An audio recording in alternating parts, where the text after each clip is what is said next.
Mauricio, de tan solo 21 añitos. Eso sí fue comenzando esta semana allí en el Huila. Con su pequeñito de 2 años lo iba a llevar al jardín y simplemente pues le arrebatan la vida, además estando de civil porque estaba de vacaciones.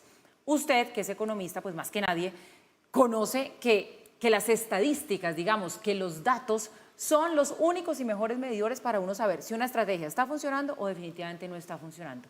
En este caso, la paz total, Mauricio, se rajó hace mucho rato y el gobierno lo sabe, lo dicen las cifras, lo dicen los indicadores, lo dicen las estadísticas. Y por eso creo que al lugar de hacerse la pregunta, una vez más que no la primera vez, ¿qué se la hace la opinión pública? ¿Por qué entonces la insistencia del gobierno en preservarla? Cuando es claro que los resultados no están siendo favorables para el país, que otra vez está cooptado por los criminales y el orden público está patas arriba, porque a estas cifras que estábamos viendo ahí de homicidios se suma también el aumento y el fortalecimiento del pie de fuerza de todas las organizaciones al margen de la ley. Así es, y su área de influencia, además, cuando se comparan los mapas de las zonas en las que intervienen los grupos al margen de la ley, Autodefensas Unidas de Colombia, Clan del Golfo, las disidencias 1, las disidencias 2, las disidencias de Mordisco, las disidencias de Calarcá, la nueva Marquetalia, la segunda Marquetalia, el ELN, el mapa se ha ido irrigando en las distintas regiones del país.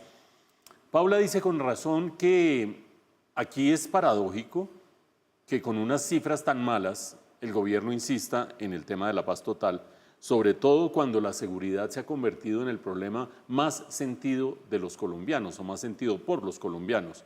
Uno diría, bueno, pues el gobierno atiende los problemas principales de cara a elecciones y entonces dice que ahí se va a hacer algo, pero no, se conserva la idea de la paz total.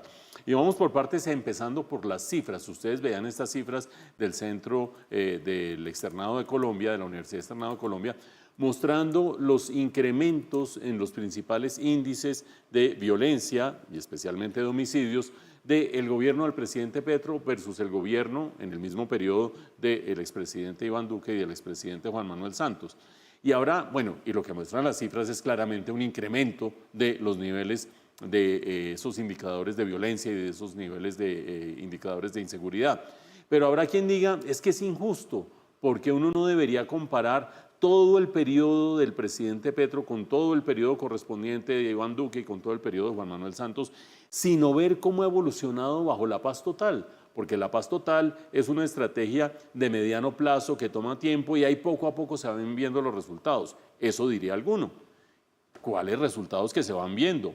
Complementemos esas cifras que acabamos de ver de la Universidad Externado con las cifras que está sacando muy juiciosamente a la Fundación Ideas para la Paz. La Fundación Ideas para la Paz, una ONG muy bien conducida y muy consolidada, está sacando informes mensuales de los distintos indicadores ante la falta en muchos casos de cifras consolidadas de parte de las autoridades oficiales.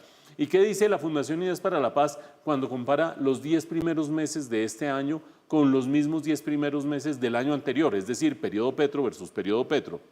Homicidios aumentando 3,4%. El cuento ese de que la paz total lo que ha hecho es bajar el número de homicidios en el país, carreta con las mismas cifras de la Policía Nacional, que son las que toma la Fundación Ideas para la Paz. Hay quienes dicen, sí, pero esta es la cifra absoluta. Pero como esto se mide como una tasa, una participación por el número de habitantes, pues allí también va mal la cosa, porque el año pasado la tasa de homicidios era 20,8 homicidios por cada 100.000 habitantes, ha subido a 21,3, ni en cifras absolutas ni en cifras relativas. Y esta que es de las más tristes de todas, porque el gobierno decía, es que se están matando entre ellos.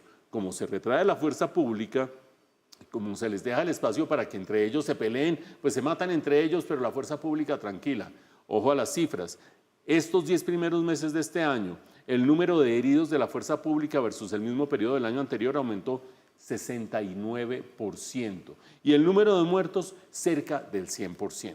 Es decir, esto va de mal en peor. Queda la segunda pregunta de Paula. ¿Cómo bajo estas condiciones el gobierno insiste en la paz total? Pues habría que escudriñar bien. A mí se me ocurren dos cosas. Uno, que reconocer errores no es una fortaleza de ningún gobierno, pero en concreto el gobierno del presidente Petro reconocer errores parece que le da un patatús. Y segundo, porque yo creo que el gobierno en todo caso confía en que haya una transición hacia un gobierno del pacto histórico en las próximas elecciones que sí pueda recoger, continuar, volverse a sentar, echar retórica o qué sé yo, pero por lo menos tratando de conservar algo de lo que pueda quedar de la paz total, que es bien poquito en ejecutorias y bien grave en cifras.